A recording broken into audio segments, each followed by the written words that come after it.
23 مارچ 2025 23 مارچ 1940 کی یاد میں اور اس دن کے احترام میں آج یہاں حاضر ہوئے اور یہاں قائد کے مزار پر اللہ تعالیٰ سے یہی دعا کی ہے کہ یا اللہ، جس مقصد کے لیے اور جتنی قربانیاں دے کر یہ ملک حاصل کیا گیا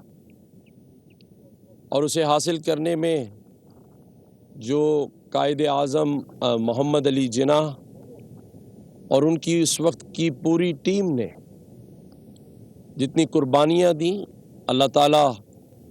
قائد اعظم محمد علی جناح کے درجات بلند کرے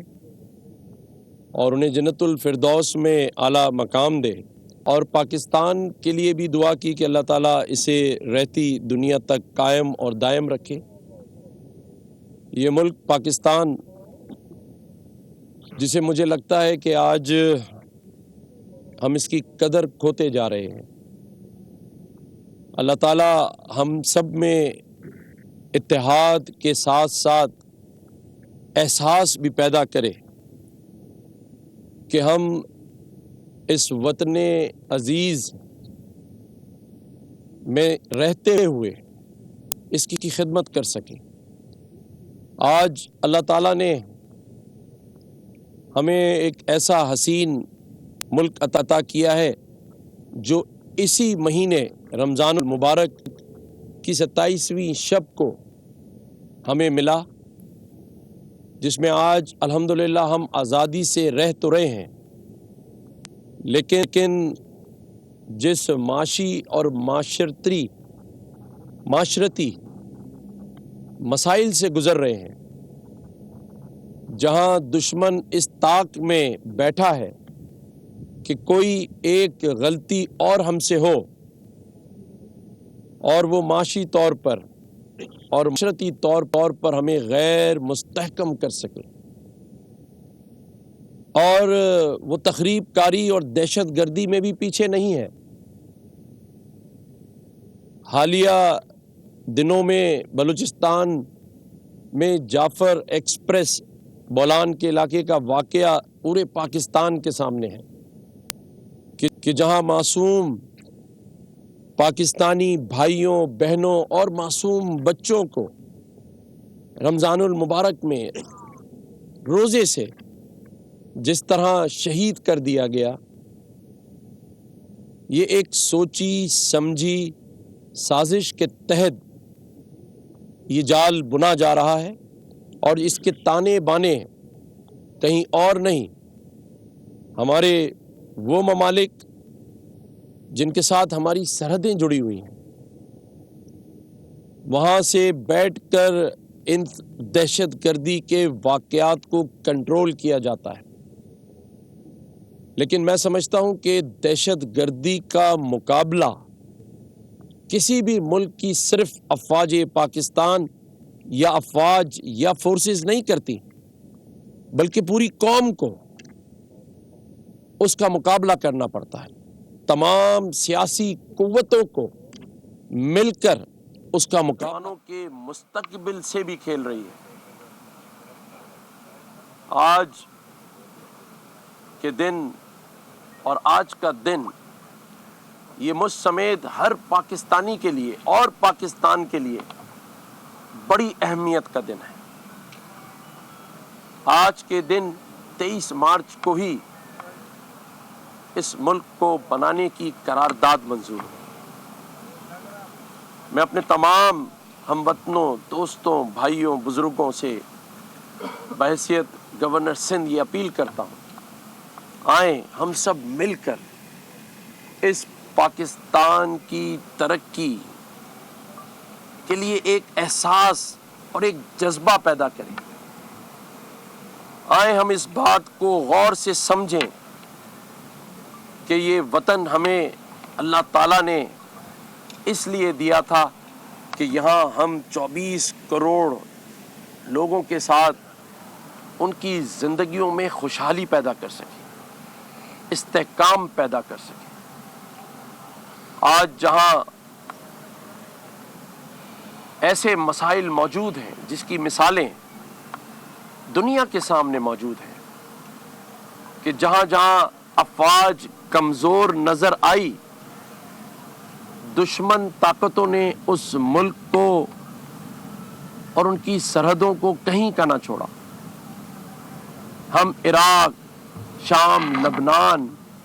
اور فلسطین کی مثالیں بڑی آسانی سے دنیا کے سامنے دے سکتے ہیں، جہاں آج ان کے ملکوں میں رہنے والے لوگ جہاں معاشی پریشانیوں کا شکار ہیں، وہیں انہیں اپنے ہی ملک میں اپنی ہی زمین پر زندگی گزارنا دشوار ہے۔ خدارا ہم اس حقیقت کو سمجھیں اس سے پہلے کہ دیر ہو جائے۔ آج ہم جہاں کشمیری مسلمانوں پر ظلم اور انہیں شہید کر دینے کی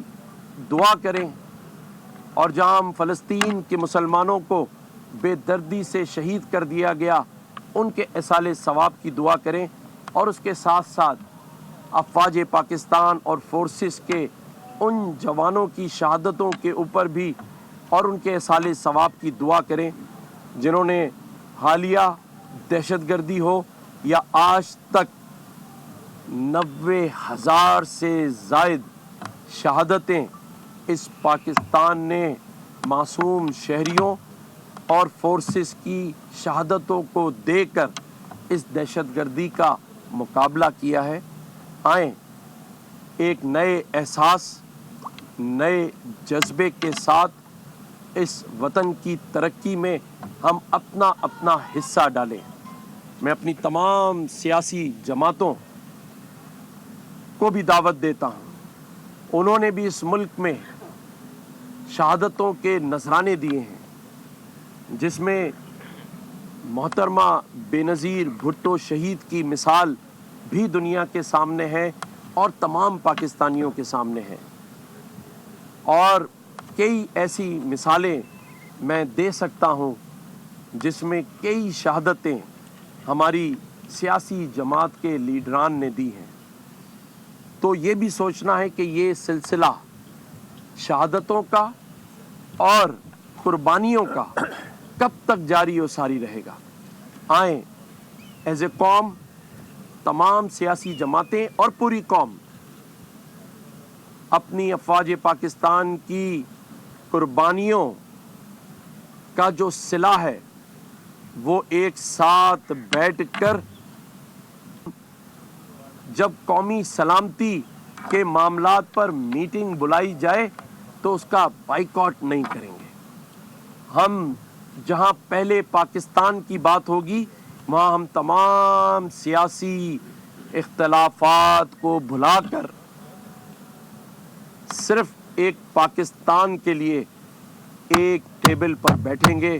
اور دشمنوں کو یہی منہ توڑ جواب کافی ہوگا۔ اللہ تعالیٰ پاکستان کا حامی و ناصر ہو، اس دعا کے ساتھ اور اس عہد کے ساتھ کہ انشاءاللہ تعالیٰ بہتر مستقبل کے لیے، بہتر آنے والے وقت کے لیے ہم سب مل کر اور اپنی افواج کی قربانیوں کے ساتھ، اور آج جو یہ افواج پاکستان کے سپہ سالار ہیں، وہ جو پاکستان کی معیشت کو حکومت کے ساتھ مل کر، اور جس طرح وزیر اعظم پاکستان اڑان پاکستان کے ویژن کے ساتھ، اور جہاں صدر مملکت آصف علی زرداری صاحب کی قیادت میں اگر ہم سب اس پاکستان کو ایک دفعہ ترقی دے دیں تو میں سمجھتا ہوں اس سے بڑا تحفہ اس قوم کے لیے اور قائد کے مزار پر آ کر دینے کے لیے کچھ نہیں ہوگا۔ شکریہ۔ سبسکرائب کریں اور بیل دبائیں تاکہ کوئی خبر رہ نہ جائے۔